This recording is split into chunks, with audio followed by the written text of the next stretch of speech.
Welcome to another edition of the Best Business Minds, where we interview business leaders and academics that write thought-provoking books. I'm Marc Kramer, a serial entrepreneur who consults with family businesses and entrepreneurs, and currently I'm teaching entrepreneurship at Vinh University in Hanoi, Vietnam. Today, please welcome our guest, Dr. Manu Kapur, author of the book Productive Failure: Unlocking Deeper Learning Through the Science of Failing. I have to say, I really like this book a lot because I've always been intrigued about how do you look at failure.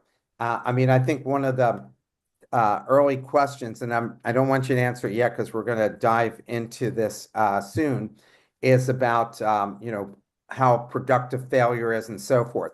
But before we jump into that, what I'd like you to do is give us your professional background. How did you get to where you're at right now?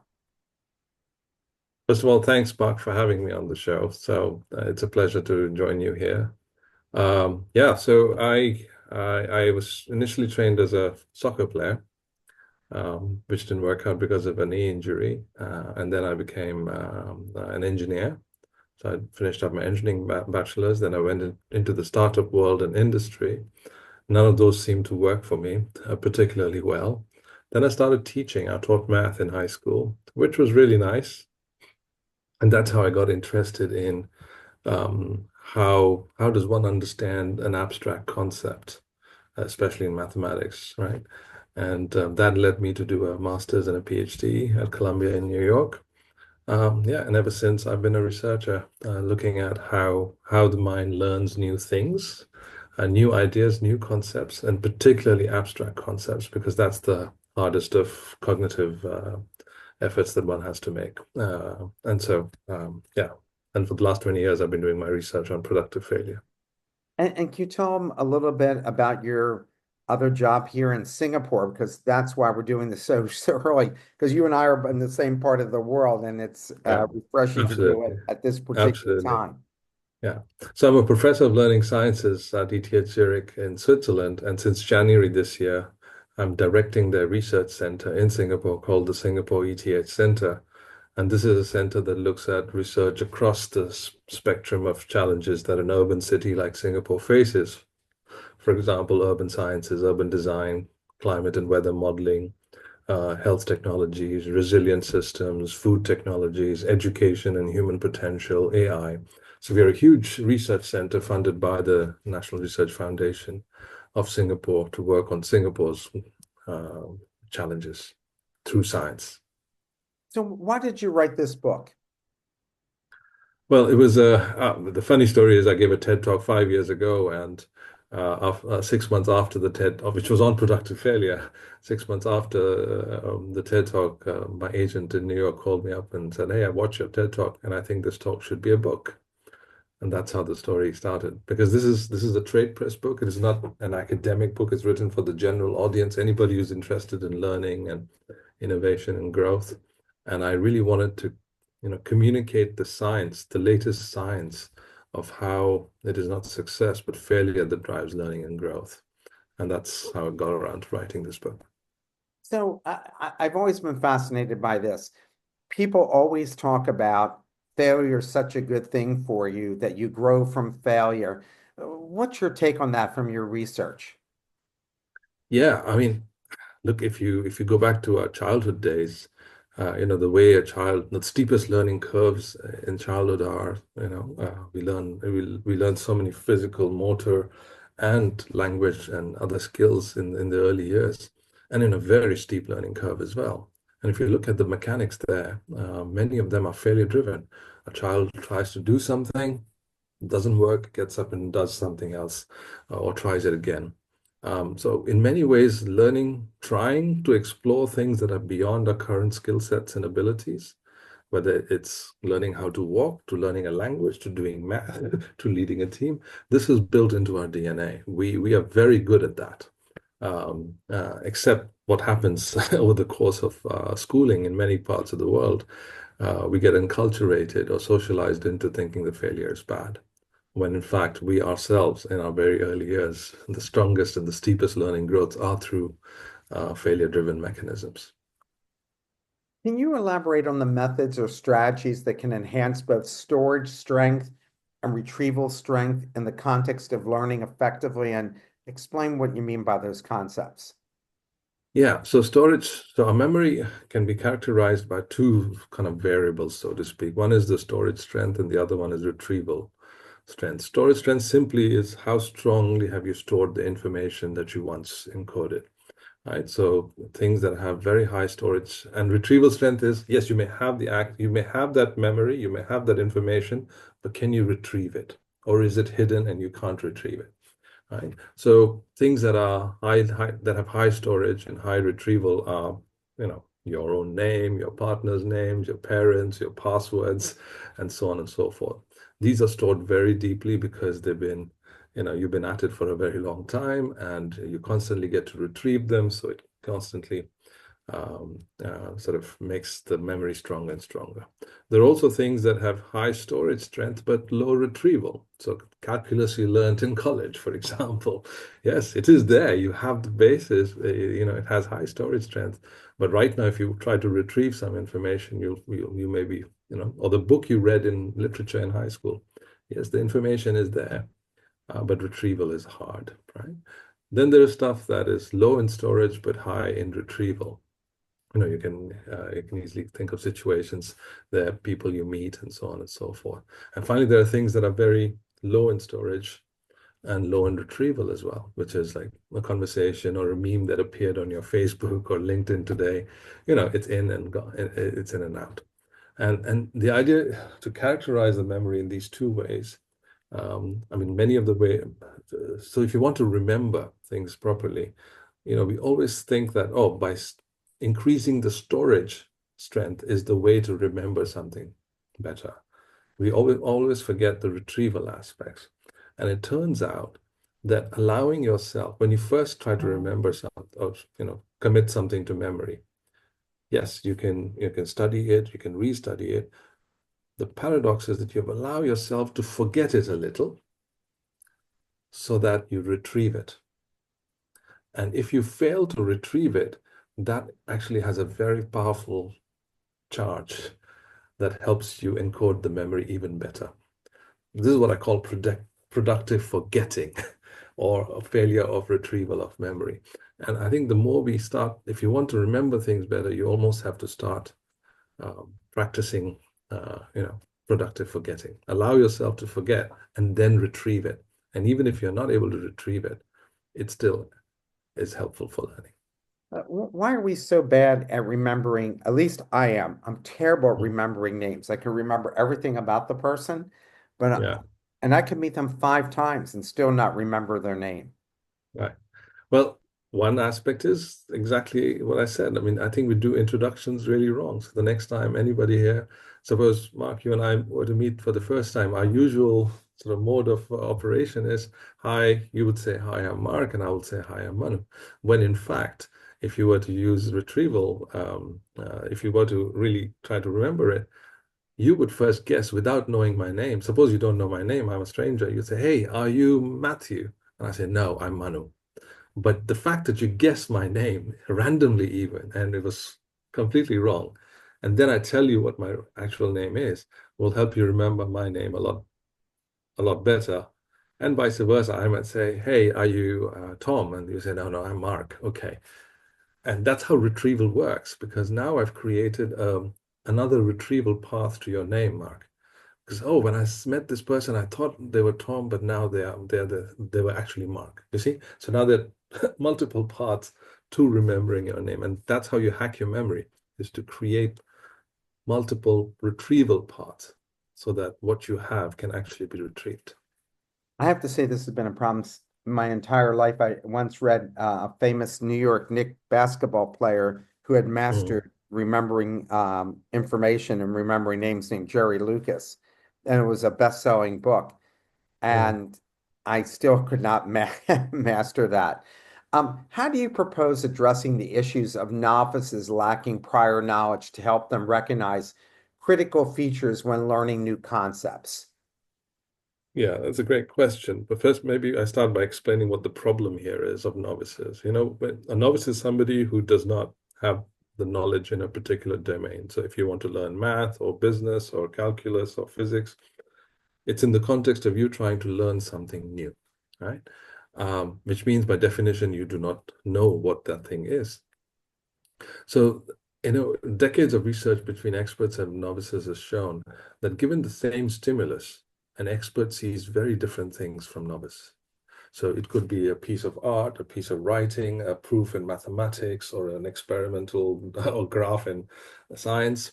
You can have the same perceptual stimulus, but an expert in the domain would see very different things. They would tend to see the deep structure, the critical features of what this of the same stimulus, whereas novices would tend to see the superficial features. Now, deep understanding develops by if you're able to see the critical features, the deep structure, not by the superficial structure. Now let's go back to a novice. A novice is trying to understand a new concept. Because they don't have the knowledge, they can't see the deep structure because seeing is a function of what you know, as I just demonstrated with the experts versus novices. Yet, to learn that new thing, you need the knowledge to be able to see it because without seeing it, you can't encode it. And that creates a paradox. And so, in any situation where you're trying to learn something new, simply telling the person, of, an expert simply explaining the thing very clearly, yes, it works to a certain extent, but we know from our research now that it's not the most optimal way. Yeah? And that's where failure comes in. Failure is a very good way of preparing a novice in a safe way to see the critical features later on. We have a question from the audience. Is memory strictly limited for each of us? And is memory related to wisdom and judgment? Great question. I think memory is kind of limited, right? We have a limited architecture. Have we explored the limits of what a limited memory is? Probably not. We have much more science to happen, which will help us hopefully expand the capabilities of what we actually do have, right? So from that standpoint, memory is we are still beginning to understand. We know a lot, but there's a lot more work to be done. If for the question about wisdom and judgment, yes, memory gets enhanced by domain knowledge, right? I'll just say that. So a classic example is you have a grandmaster in chess, they can play 20 games at the same time. How is that? Is it because they have a better memory capacity? Actually, the research shows that they're not better than, average chess players or even novices in terms of actual memory capacity to remember random things. But really, when they're playing chess, because they have so much knowledge about chess and chess configurations, they can play 20 games at once, not because they have more memory capacity, but because they're superior, they're vast and very well structured domain knowledge helps them operate effortlessly across, as though they're not actually computing from memory. They're computing from the knowledge that they have. And in that way, having knowledge in the domain actually helps you remember a lot more and appear as though you are really your memory is really superb in that domain. Whereas if you shift the domain, you will find that people appear just as novices as in anybody else in that domain. Now, you and I are both professors, and I'm wondering this, in what specific ways can educators create environments that maximize the transfer of knowledge to real-world situations as discussed in chapter 1? Yeah. So transfer is the holy grail, really, of learning. Basically, the idea that what you learn in school, yes, you learn it, you can apply it in familiar contexts that you learned in school, but really you have to be able to use what you've learned in new, novel contexts, which you may not have seen. And your ability to be able to transfer to novel contexts depends on how you learned that thing in the first place, right? And so one of the ways that productive failure, actually, if you learn through productive failure, we found that you encode knowledge or information more flexibly, more creatively, so that once the context changes, you can adapt to the new context and transfer what you use. So using methods like productive failure, which among other things, they engage students in authentic practices of the domain that you're trying to learn. And that really helps bridge this gap between context of learning and context of use. And that's what creates the transfer. What role does failure play in the learning process, and how can it be effectively integrated into educational practices to improve understanding and retention? I have to say that when I taught two classes today, I teach Agile Innovation, and we have 427 students in the class, and we broke it up into two classes. I literally teach them one right after the other. I walk down the Mm, hall from one to the other. And the students are, when I put questions out there, very few of them try to answer the questions. They're so afraid of looking bad. And these are the mm, brightest minds, kids with 1,500 mm, out of 1,600 board scores. mm. How do you go about getting them not to be afraid of failing when I tell them, hey, you're in a safe environment, now's the time to take risk and learn? Yeah, yeah. I think that's where the crux of productive failure is. The failure in productive failure is not any kind of failure. It's not, we're not talking about failure in exams or failure in high stakes situations. The idea of productive failure, and I'll come to then explaining, answering your question, Mark. The idea of around productive failure simply is that, if we say we can learn from failure, then why do we wait for it to happen? Why don't we deliberately, intentionally design for it in a safe way? Initially, when you're first coming to understand or learn something new, and then bootstrap that for deep learning. Okay. So it's really designing this initial failure learning exploration space where, the contract with the student is we are going to give you challenging problems or questions or tasks. We know that you will not be able to solve them because you don't have the knowledge to solve them yet. But as long as you put in the effort to generate some ideas, some strategies or approaches to solving these problems, don't worry about getting them right or wrong. That is not even the focus. The focus is you explore in a way that then prepares you to then learn from my lecture later on. So experts' knowledge is very important, but preparing the novice to first, explore their own ideas and strategies and solutions in a safe way, and especially if it's designed in a way that it'll lead to failure, then that failure prepares them very nicely to learn from an expert afterwards. And that's how productive failure then sort of helps students. But this explicit contract, this explicit dialogue with the student is necessary. Well, why is it that, and I'm a serial entrepreneur, I've done 29 ventures, that entrepreneurs handle failure much greater, much better than the average people do. Even really average, even super smart people who, Mm, once they fail once, they lose all their confidence. I see it quite often. mm. Why does it work out like that? If I were to put my finger on like one reason or one major reason, I think it'll go back to how you were enculturated into thinking about failure. So it could be that there's something, and Mark, you're a serial entrepreneur, so I put it back to you and said, what was in your learning pathway, from childhood to schooling to university to work? What were the kinds of experiences and what were the kinds of expectations and norms that you grew up with and how they viewed failure? And that pretty much determines how, because your ability to try again after failing, to me, is a mindset issue.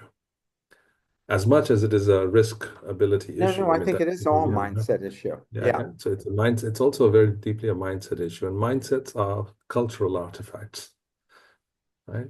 And if you change cultures, you can change mindsets. I think in my case, my father was always very positive about failure.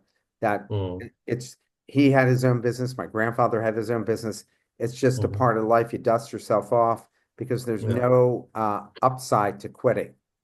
There's Mhm. only upside to getting off the canvas and keeping up the battle, and you just don't know how it's going to end up at the end of the day. But there's definitely lots of downside to not getting up. Yeah. Yeah. I mean, another thing that I frequently see in entrepreneurs is they also have very strong, or they tend to have strong athletic backgrounds as well.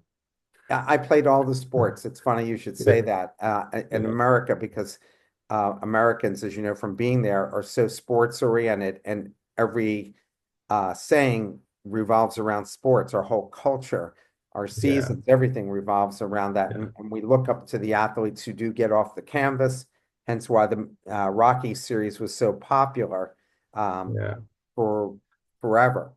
Um, yeah, in the chapter two, in the context of productive failure approach, how do you envision balancing the initial struggle and failure experienced by students with the need for effective scaffolding to ensure they eventually grasp the intended concepts, such as standard deviation, the basketball problem example that you put into the yeah. chapter? Yeah, I think this is the sweet spot collaboration. You want to challenge people in a way that they can explore, they can generate ideas and explore the problem and the solution spaces, but it should not be so much that they tend to give up. And I think this is something that we can calibrate after iterating two or three times, just like you might do in product development as a startup. You've got to get the sweet spot right. And that's part of the design process.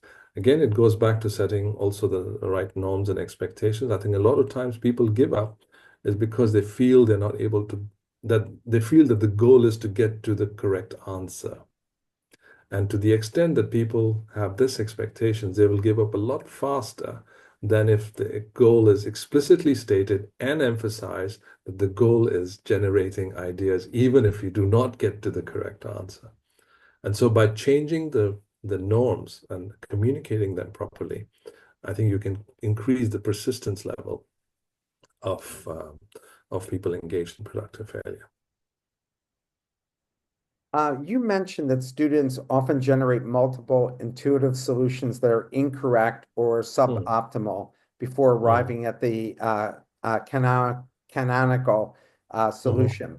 What specific strategies do you recommend for educators to facilitate reflection? And we even Yeah, test students at the end of the semester to write about the reflection of what they learned during the course of the semester and a deeper understanding after students encounter these initial failures.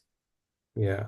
I think one of my favorites, I mean, there's so many, ways of reflecting, and I always go back to reflection that helps you generate even more ideas. So I want that kind of a dynamic to unfold where you produce something and then you reflect on it in a way that helps you go even further. So for me, reflection is not just a retrospective evaluation of what happened, but a prospective dynamic that makes me go forward in terms of generation.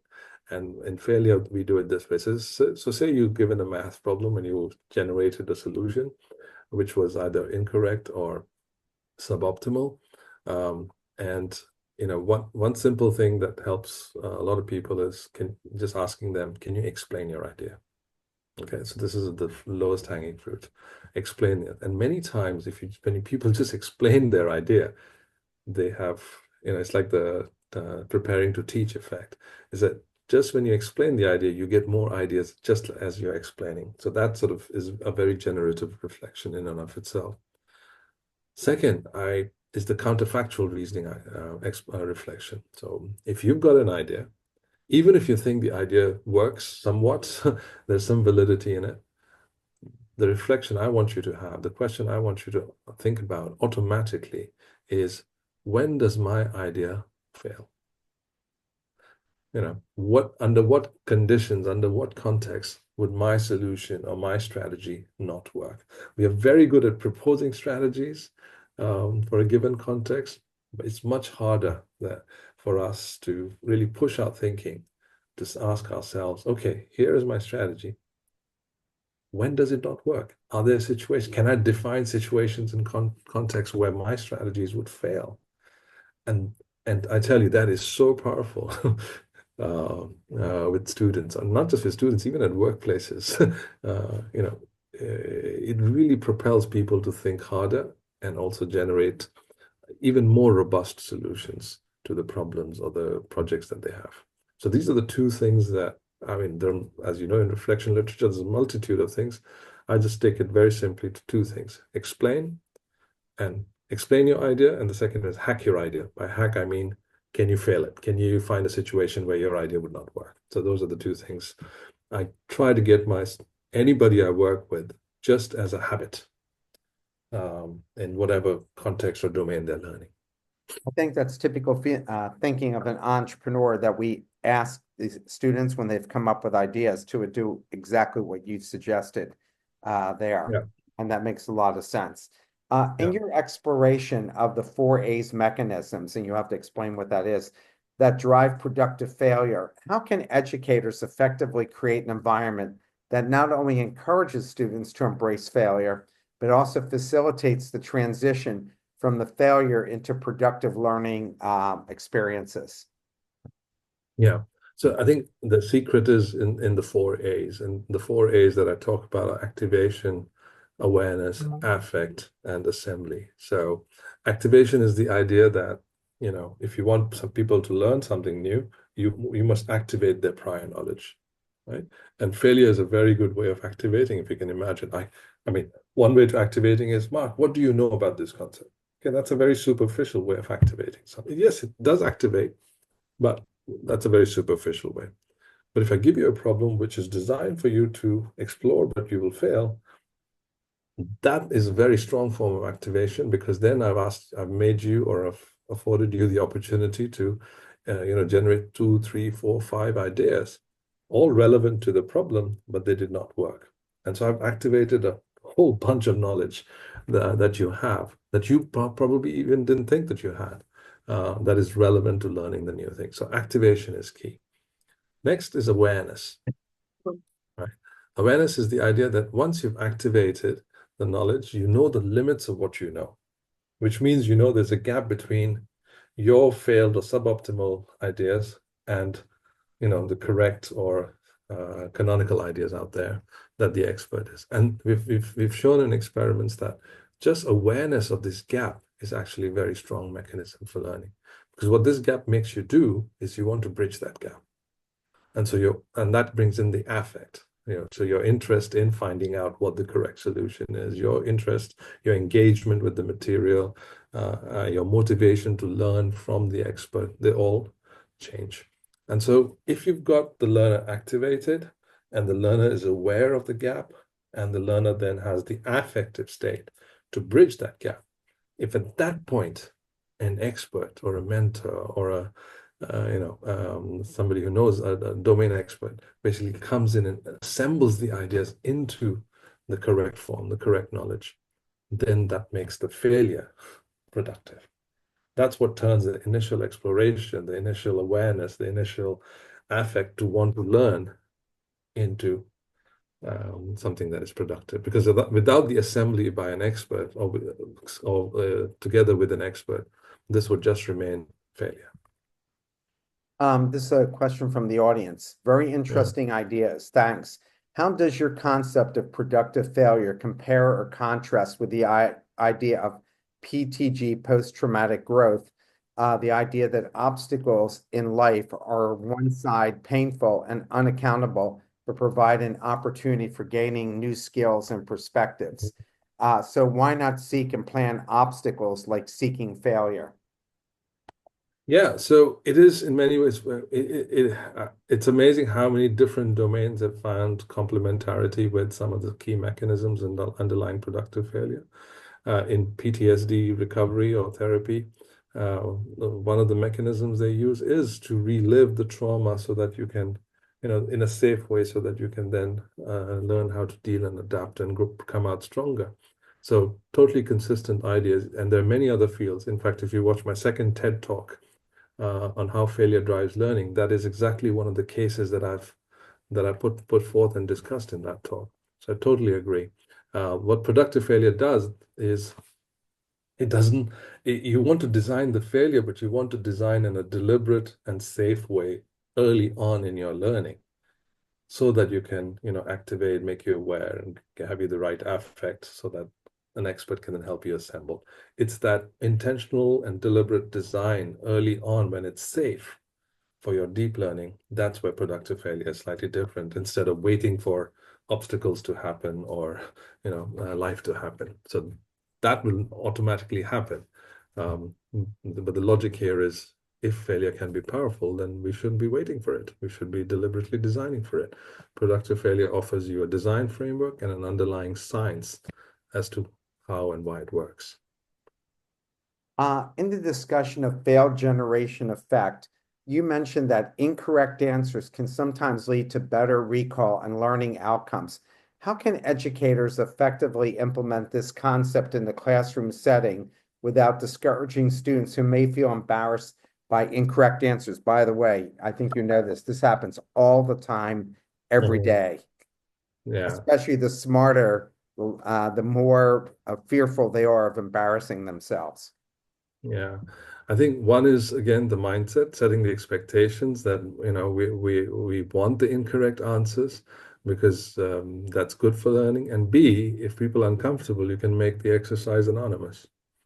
And nowadays with technology, you can do that even in we've done it in very large classes, like the ones you're teaching, like 700 to 1,000 people, where you can design questions that most people will get it intuitively wrong, right? And if you make it anonymous, you set up these moments of fail generation that can then be bootstrapped for learning.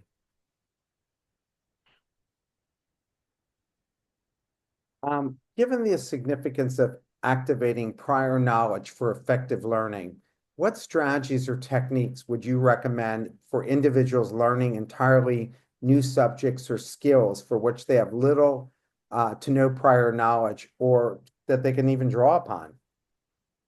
Yeah, are you talking in the context of self-learning or designing learning for individuals who are learning new No, I mean things? self-learning.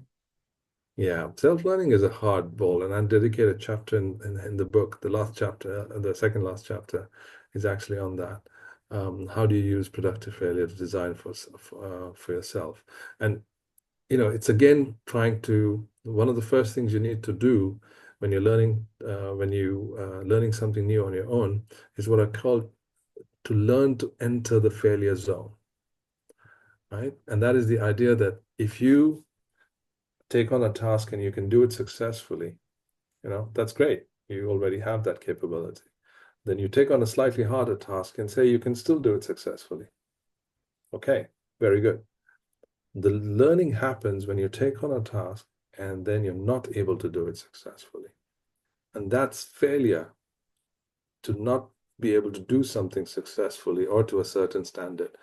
That failure is the necessary signal that you have then entered a failure zone. So learning how to enter the failure zone is the start of self-learning using failure, is to take on these increasingly challenging tasks and finding that zone. Once you're in that zone, I think, again, is mindset. Expect yourself to struggle. Expect yourself that it would not be easy. But B, you also need to be resourceful. So that is when you need an expert or a mentor or a video, like, expert knowledge in as part of your resource field, so that you can access it because you've tried something, you did not work. Now you're ready to receive expert knowledge, expert mentoring, and so on. So finding the resources, and all of this basically requires that you resist the temptation, if time and safety allows for it, that you resist the temptation to go straight to the canonical resource, right? So if you want to learn something new, our instinct is, let me just find the video that teaches me that. That would be problematic. Oh, you will learn, but that would not be optimal if you're new to the domain. So resisting that impulse, getting into the failure zone by taking on problems in that domain that you fail, and then then accessing experts or expert knowledge. That's the way to go. Again, all of this is contingent upon whether you have the time and whether it's safe for you to be able to do that. Are there cultures that handle failure or encourage not to be embarrassed by failure and than other cultures? I've lived in, for decent chunks of time in 4 different continents, and I can say I don't think there is that much of a cultural difference. Um, uh, And I've been surprised sometimes in certain cultures where I would associate them with, and I shall not name, with, very averse to failure, they are not. And vice versa, where I thought, oh, in this culture, failure should be relatively accepted. And I find, no, it isn't. In fact, they're even more conservative than the other one. So I think it varies. But I'm not a cultural psychologist, so I will just rest my comments there, based on Understood. purely on personal experience. In the chapter 3, discusses the importance of preparation and fostering cognitive flexibility, deep Mm. understanding. What specific strategies or activities do you recommend for teachers to implement in their classrooms to enhance students' preparatory experiences before formal instruction? Yeah, play is a wonderful example. We've lost one of the things that is responsible for steep learning curves in early childhood is our play-based orientation towards everything that we do as children, right? And I think instead of we need to take that play and make it more conceptual play-based orientation in schools and institutes of education. Is can we create more conceptual play? um, in our classrooms, in our workplaces, because it is that conceptual play that allows people to tinker, to explore, to test, even if things don't work out. And when they learn through that manner, together with an expert, they learn it in a way that their assembly of knowledge is more flexible. In other words, they can take different components of their knowledge, reassemble it, and solve a new novel problem that other people may not be able to. So, and productive failure uses conceptual play as one of the main mechanisms. And I described how you design for that. The standard deviation problem that you talked about earlier, Mark, that I give as an example is a perfect example of a problem that is designed for conceptual play. So I would encourage the audience to read that example to get a sense of a tangible sense that even in mathematics, even in abstract mathematics, you can design for conceptual play. In chapter 4, in your discussion of Socratic dialogue, how do you Mm. believe the process of questioning and reflection can be systematically implemented in modern educational settings to enhance awareness of knowledge gaps among students? Yeah, I mean, one of the thing I like the most about Socratic dialogue is the idea that, it starts by recognizing or learning, or as I say, becoming aware of your own ignorance, right? And that's the dialogue is not so much to teach you new things, it is to help you see that based on what you know, I can make you see that there is some gap in in your thinking, in your knowledge, and so on and so forth. And when you get the learner to that state, then they would want to bridge that gap, ideally. And in most situations, that is true.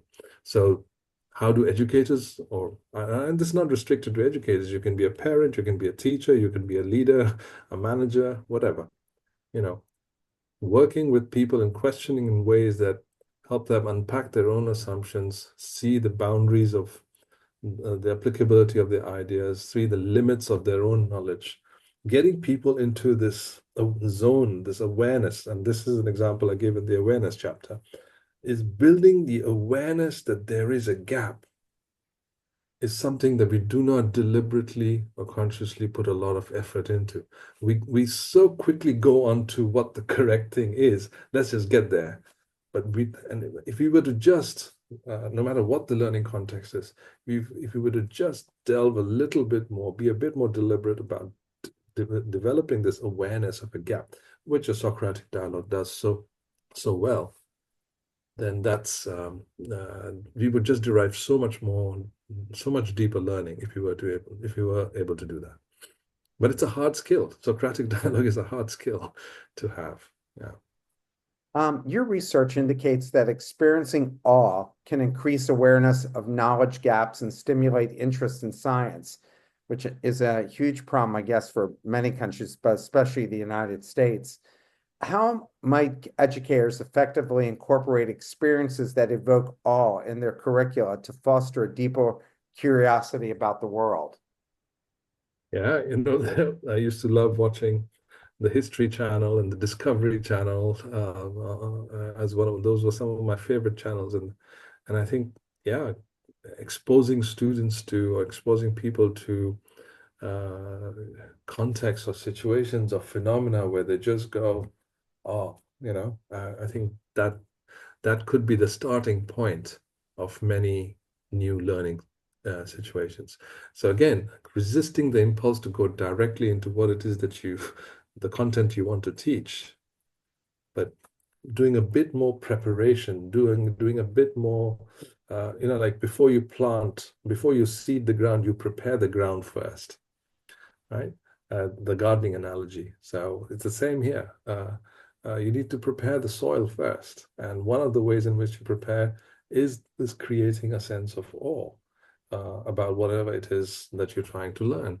And then the next thing you prepare is through this failure-based activation and conceptual play that also prepares the soil. And then the seeds of knowledge can come in. Then the expert knowledge could come in.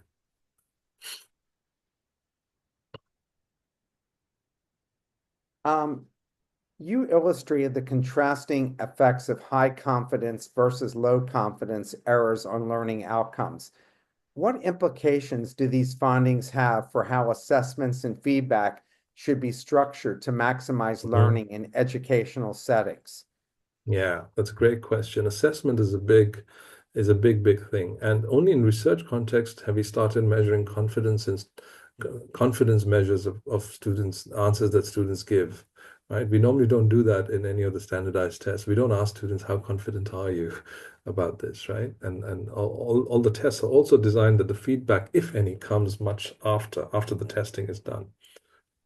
So we've started to develop assessment procedures where we involve or we measure the confidence a student has in the answers that they've given, and B, we provide feedback on whether it's corrective feedback or explanatory feedback as they're going about in the testing. So, for example, if you take a 20-item test, current situation is you take the whole 20, and after a few weeks, you will find out, okay, you got 15 correct or 12 correct or so on and so forth, and this is your score.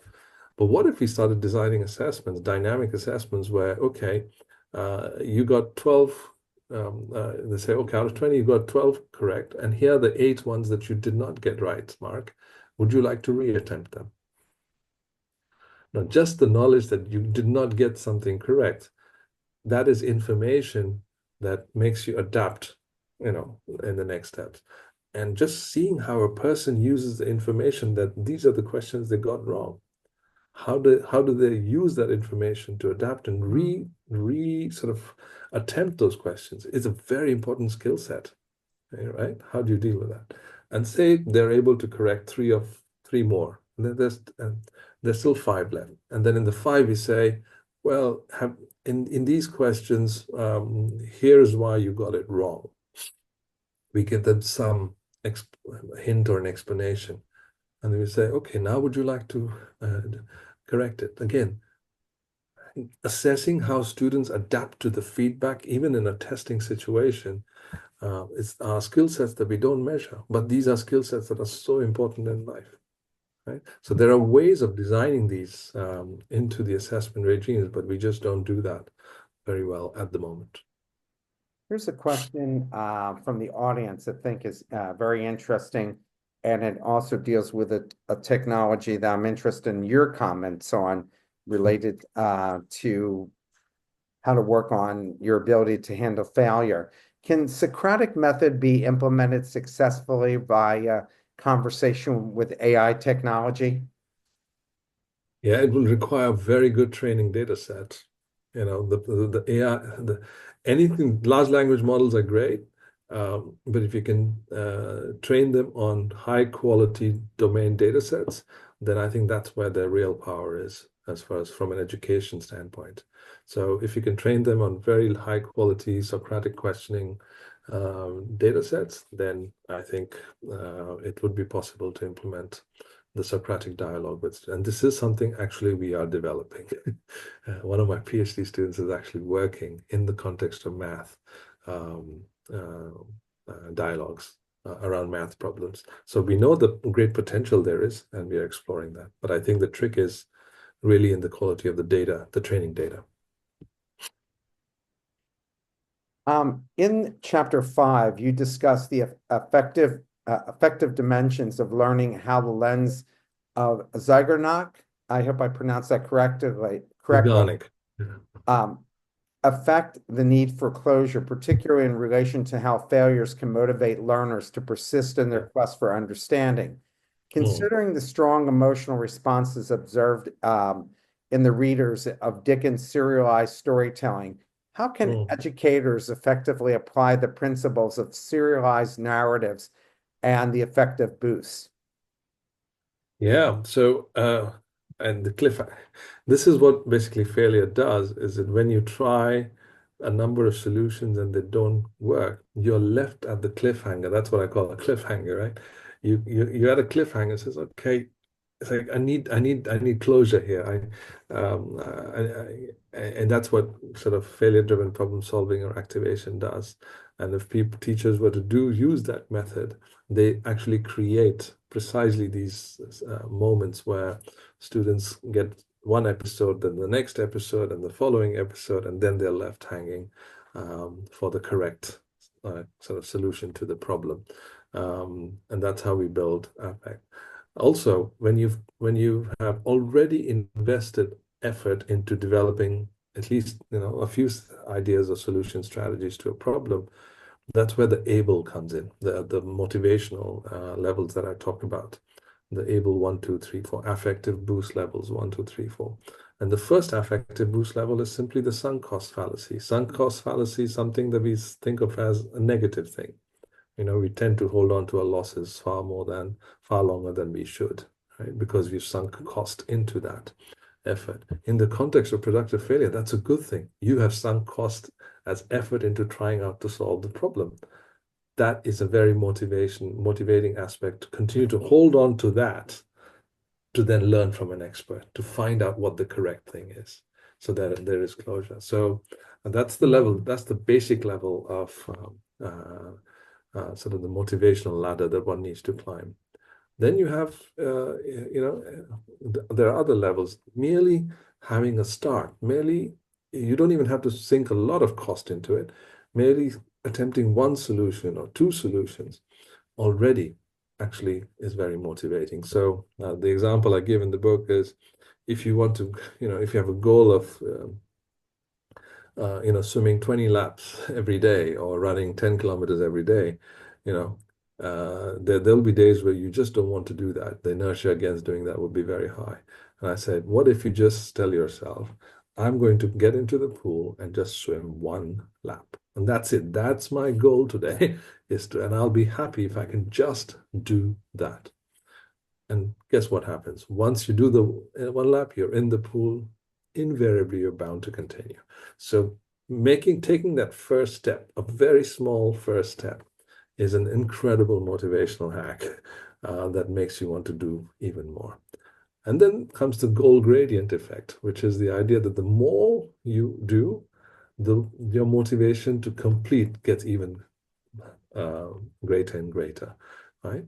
And a lot of this has happened in sort of consumer behavior research, but it's equally applicable in learning. And finally, when you have, the last step, which is called the completion effect, that's the fourth level. We enjoy completing things. It's like the athlete running the last lap. You somehow find the thing to do a very good last lap. You could be very tired. It's the last minutes of the game or last lap, or you know, we love to because we derive joy. We derive this benefit of actually seeing something completed, and that's the final straw. And together, so those are the four levels, basically: the sunk cost, the starting blocks, the gradient. So the more you do, the more motivated, and then when you're near the finish, really wanting to end it, wanting to complete it. And that's exactly what productive failure takes you through. Do you find that it's better for people to do things in small bites, like you were just saying, do just focus on doing one lap and then you'll want to do a second lap?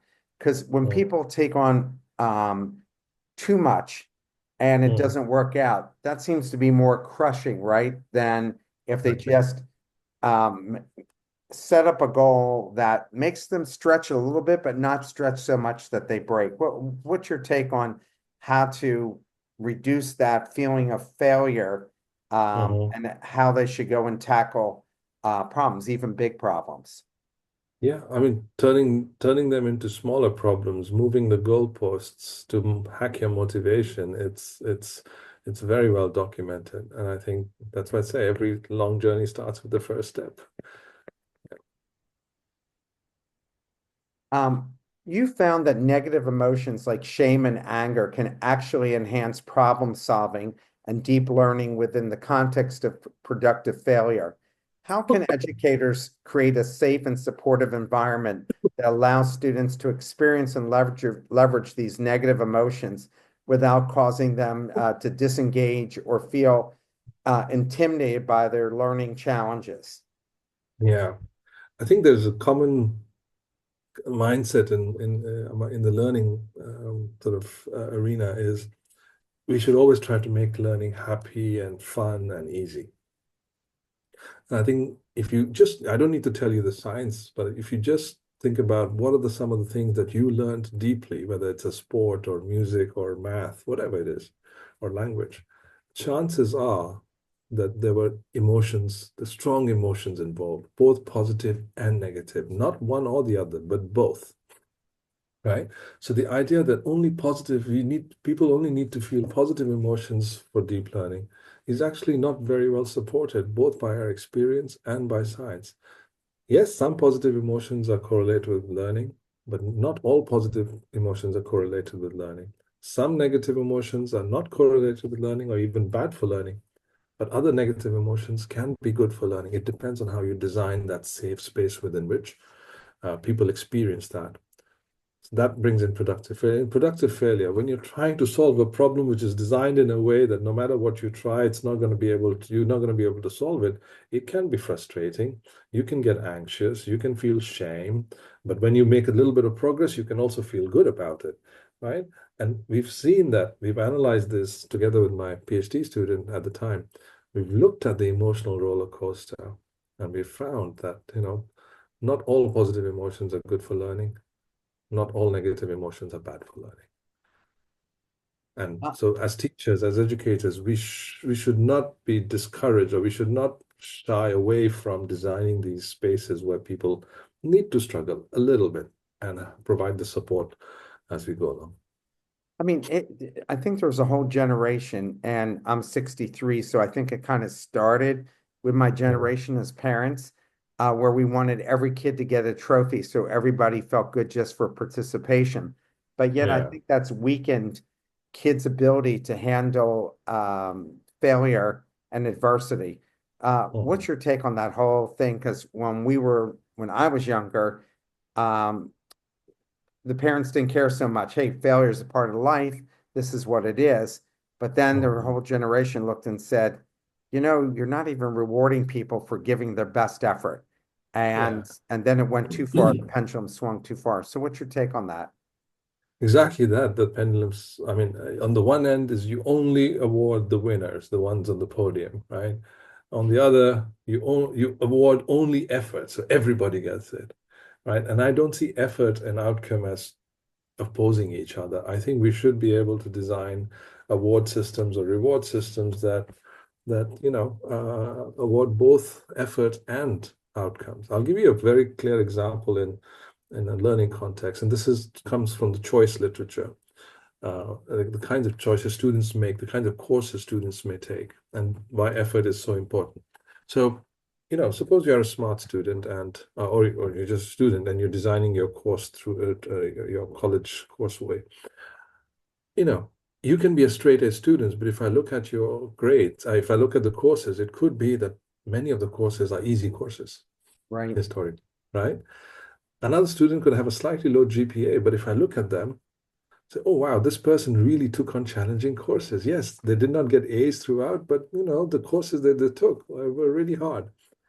And I think we need to have we need to, so in these cases you have a person who's got a lower GPA, but they're taking on more challenges. They're putting in effort into taking those challenges, even if they're not succeeding. And I think we need to reward that systematically as well. And we don't do that very good. Even in the business workplace situations, this happens all the time. Somebody's performance at work is really great for the year because they've always performed. They're always in the performing zone. They don't really take on challenging tasks or goals that they set. Whereas other people, other employees may do that by design, by themselves, or they seek opportunities where they take on tough projects. Yes, they may not work out fully, but then that they take on they make the effort to do that. And I think we need to start rewarding that effort in addition to high performance for sure. I wonder this. Uh, it seems to me that people with average to above average intelligence seem to be much more resilient than people who are very smart, and there's high expectations of them, both for themselves and their Mhm. family and the community and so forth.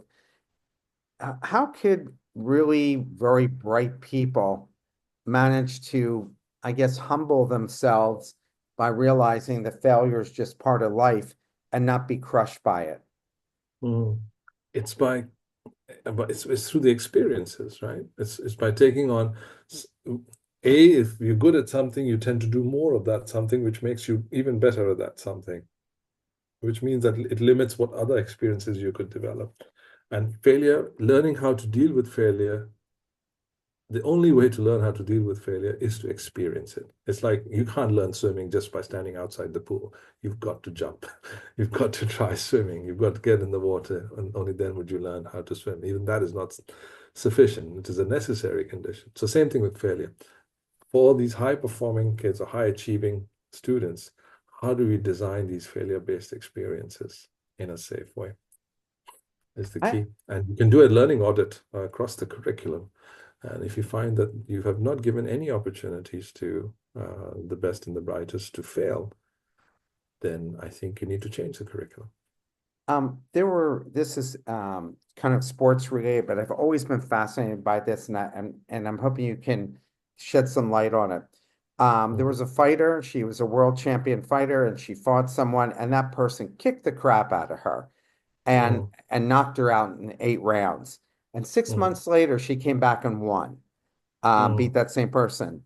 Another one who was a world champion, she was the most dominant athlete in her sport. And after she got knocked out one time, she got knocked out again. She had lost all her confidence after just the Mhm. one loss. Why was Mhm. the other one able to come back? And I'm still impressed with it. That I mean, when you watch this film, nobody could have taken a more severe Yeah. beating, and she wasn't broken. But the other person who was dominant until she got knocked out once, Mhm. she was broken, and that was the end. She was never the same again. Mark, you asked this question in a different way early on with entrepreneurs. Why are some entrepreneurs able to take multiple failures? And my answer is again the same here. Look back in their history of how failure has been treated as part of their training, as part of life, the expectations and norms that their parents, their teachers, their coaches have set along the way. And you will find the answer there. Um, in fact, as a football player, right? I mean, soccer player to the American audience, Yeah. uh, I always say was some of the best matches that I've played, like which have brought out the best in me, are not the victories. They're always the close losses, against a really good team, but we made them fight, and it was a really narrow loss for us. I think those are the games. And if you see, if, the more you have such experiences, the chances are you will develop this ability, this resilience, and wanting to come back, or what some people call bounce back ability, right? Yeah. Well, it was the fastest hour. I could have spent 3 hours with you just talking about this book, and this topic just so interested me, and I was so glad it took a year until we had you on the show. because we're scheduled actually to the beginning of January 2026. So I'm thrilled that we had you here today. Now I forgot that you were also a TEDx speaker, so we have to tune into some of those as well. I hope you have a great rest of your day, and thanks so much for taking the time to speak with us. Thank you, Mark, and thank you everybody who was here live with us as well. So thank you and have a good day. You as well.